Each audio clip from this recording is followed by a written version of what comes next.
Welcome back to another LEGO review, and in this video we're going to be taking a look at the Tudor Corner. Now this is a part of the Icon series that LEGO is making, basically replacing the Creator Expert series. And anyway, this is the latest and greatest modular that LEGO was able to come up with. And so yeah, in this review I'm going to tell you, the minifig's worth it, or is the build worth it? Is it worth the $230 price tag that you're going to have to cough up to get this baby? And also we'll talk a little bit about the GWP as well. But anyway, so yeah, let's get into it. So starting off with the actual building process itself, pretty self-explanatory. There was nothing really great. There were some really cool techniques about how the build came together and stuff that was really nice, and I liked that a lot. And so yeah, there were some nice things. So I'm putting up the Tudor Corner here, and I just wanted to shout out this really cool building technique. So you got this like thing that just kind of slides in there. You see there's this gap, and then it just slides in and fits perfectly, and then you put a plate over it to lock it in place. So that was pretty cool. Next, going to the build itself. This build is absolutely stunning from the outside and inside. We'll get to the interior in a little bit. 3,266 pieces, and yes, it did release January 1st, and it was $230. All right, so with that out of the way, let's look at the beginning. The front of this. What immediately caught my eye is actually the dark green at the bottom and how it's curved in the set. And when you're building it, it says that the owner of this place was inspired by the Boutique Hotel, which is another modular, which is kind of cool that they're kind of connected and kind of building this modular lore. And there's more lore in this set as we go further, but the bottom part really reminds me of kind of like an Irish pub that you would see maybe in Ireland or in Europe somewhere. This really has a European vibe, which I love. And the sideways, the crookedness of it is really nice, and the way they were able to do that was really cool building technique. Another thing that's really awesome about this set is there's no stickers. Every single thing is printed, and they're all new prints. Now the minifigs, we'll get to those in a second, but the actual prints on the build are all brand new, and they're honestly stunning. I mean, just the Old Garden Inn print here with the goats is just amazing, kind of giving this kind of medieval kind of vibe that I really like and enjoy. You have an outdoor patio seating area where you can have a couple figs chilling there, and yeah, it's just beautifully done. There's this really cool light that's there. Going around the other side, you get introduced to the other building, which is this blue, which another, again, a really great printed tile there. And also that you have these crates at the bottom of the post, and it's just really good texturing that they were able to do on the bottom here. The street as well is very nice. You get a little lamp post and this little fenced in area, which is nice as well. And so yeah, the bottom floor is just really cool. Now of course the back of the model isn't the greatest, and the little size actually isn't this bad. Like this part of the build is actually really nice. It's just this one side that's supposed to connect to other buildings isn't nice, but I mean that's acceptable and expected. But anyway, so yeah, I mean the front exterior is just amazing. Going up, we have these beautiful medium nougat and dark orange color scheme, which I really like, and these beautifully done windows and studs on top techniques and all kinds of stuff going on here, which is just incredible to see from LEGO, and I really like it. It's really, really nice. And also I love the candle piece. The candle piece I think is really up the game of all LEGO sets, starting with Rivendell is I think the first time I really noticed it with the gazebo, and now that they've done the gutter system on this, I think it's just really, really nice with that, and it's really upped the quality of LEGO sets. So that was a brilliant piece that they were added, and I can't wait to see the other uses it could be used for. Anyway, but yeah, the second level is just amazing, and then you get to this like really cool jut out window that's really nice, definitely very European, and just stunning. Again, that blue as well, I really like. And then going up to the top section, might be my favorite thing, is the whole white and the white and black color, and really reminded me of a medieval pattern, medieval feel, which is just amazing. And then a dark red roof. So like a lot of my favorite colors, dark green, medium nougat, dark red, all in this set, and that blue as well. Like just all my favorite colors are in this set, and the exterior is just beautiful. You have this really nice clock, which is nice as well. And so I mean, just the overall thing is just amazing. Going on the back side of this, which still, you know, doesn't need to be super detailed, because there's going to be it's going to be like if you actually attach this in your city or whatever, there's not going to be much room here where there can be something, but this back alleyway is just beautiful. You got a door in the back that leads into the side. You have a little dumpster, a cat out there, and then you also have these like vines that are growing up, which is really nice to see, kind of getting some more nature into this, you know. which is really nice. And then also this beautiful staircase, which is awesome as well. And it's just truly incredible. I really like this. And the side door as well. And there's also a balcony up on top, which is really nice, and also another window. So how everything just carries through the build, all the colors just mesh really well. It's a really beautifully done exterior, and there's no problems with it at all. The only thing I can maybe nitpick is maybe the top isn't completely tiled off, but there's really nothing bad to say about the exterior, and I just love that. I think it's honestly, for exteriors, it's one of my favorite modular buildings that Lego has ever done. So taking off, the modular does come off into 3 sections, actually 4 if you count the roof, but basically 3 sections here. And so we'll take the first 2 sections off, and you can see the bottom. And so here, the first room is the actual bar, the kind of pub that I'm thinking of when I think of Ireland. The outside looks like a pub, and the inside of it definitely looks like a pub too. And I really like that.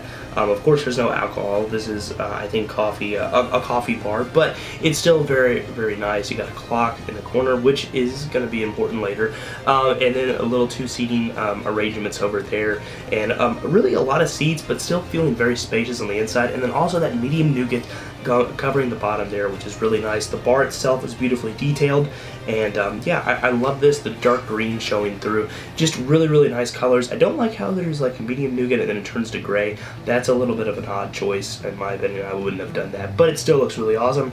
And then there's a little kitchen in the back, which is kind of hard to access. A stove, and yeah, so it's a nice thing right there, a sink as well, I think. And then you also got this little hat shop, which is really nice. And I think also some yarn, you can buy some yarn there, and you can see that this is a couple clocks in here.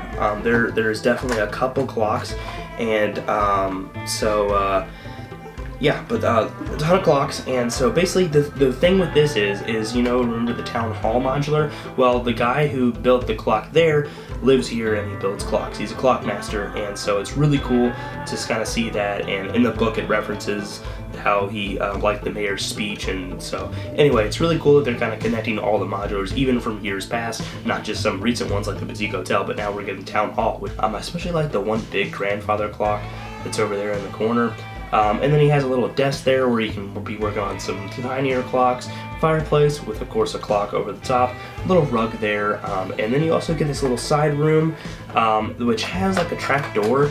I'm not really sure what the point is, because you can't let it go the other way, and you can't go up with it either. So I'm not exactly sure what this is supposed to be. There's a little vacuum cleaner in there and a box.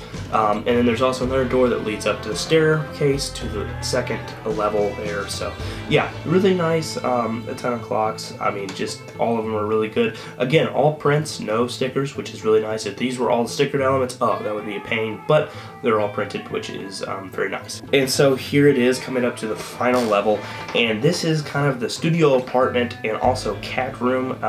And so anyway, you got this really nice bookcase over there, which is beautifully done, and then you got some little ladybugs or spiders in the wall. I'm not sure exactly what those are, beetles maybe. And then you get this little nice window section there that you can have a minifigure standing there and looking out. You get a fern plant. I think my favorite furniture detail, the cat tree, which is just awesome. And you can have the cat up there. You can have multiple cats if you wanted to on this cat tree. I love that. A little ball of yarn in the corner, and then you've also got a little sofa, and also an odd placement. You have a sink. I don't know why that's exactly there, but it is interesting. A little water bowl and food bowl, which is nice as well. And so yeah, I mean, it's just beautifully done here. I really like this room, and especially that cat tree is just really cool. So that's all I have to say about the building. The building's really nice. There's no problems with it whatsoever. I mean, I feel like everything is just beautifully done here and really nice. And so that's where the set kind of turns a little bit from a fantastic set. We get on to the minifigures.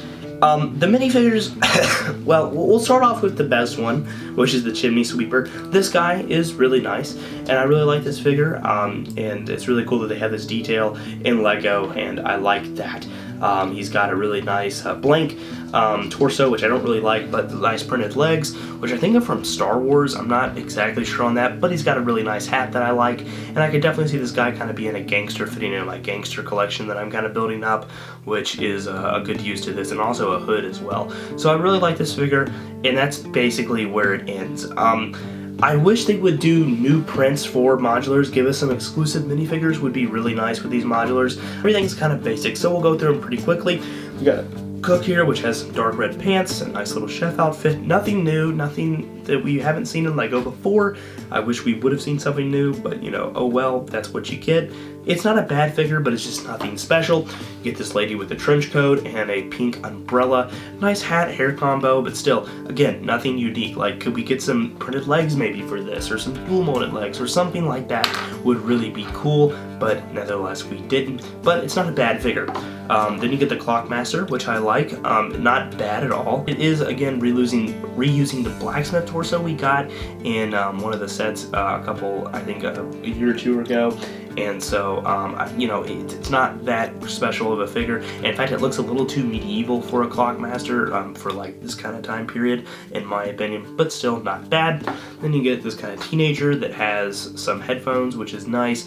A little bit of a print there, a sweater, I think, or a jacket. Not bad, but, you know, again, I think we've gotten this in City before, so it's nothing too special there. And then finally, you get this kind of businessman guy who's not bad, but still just a reused torso print, nothing crazy.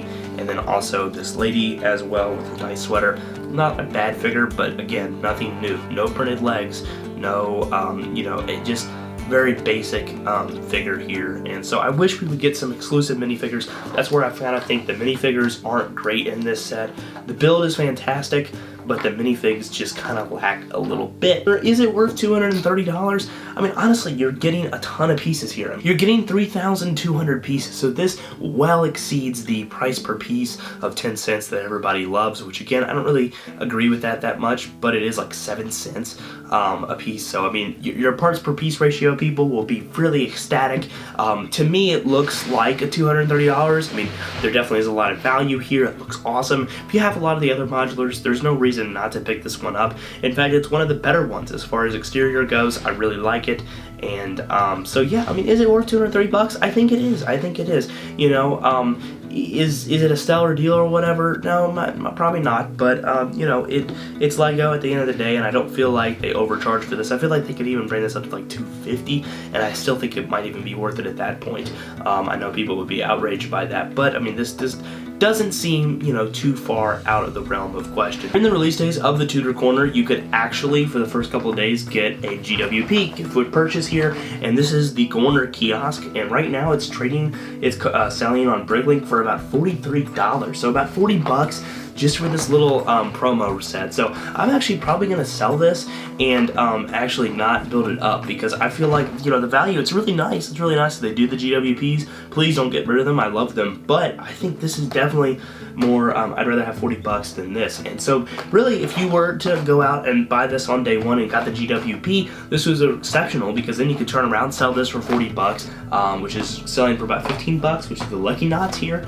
And so, you know, if you do that, you can buy, you sell this and that, you're getting 55 bucks. You know, you could turn this from a $203 set to $185. So anyway, that's my review of the Tudor Corner. Let me know if you picked it up on day one, or if you're waiting to see what I have to think about it, or if this review helped you decide if you wanted it or not.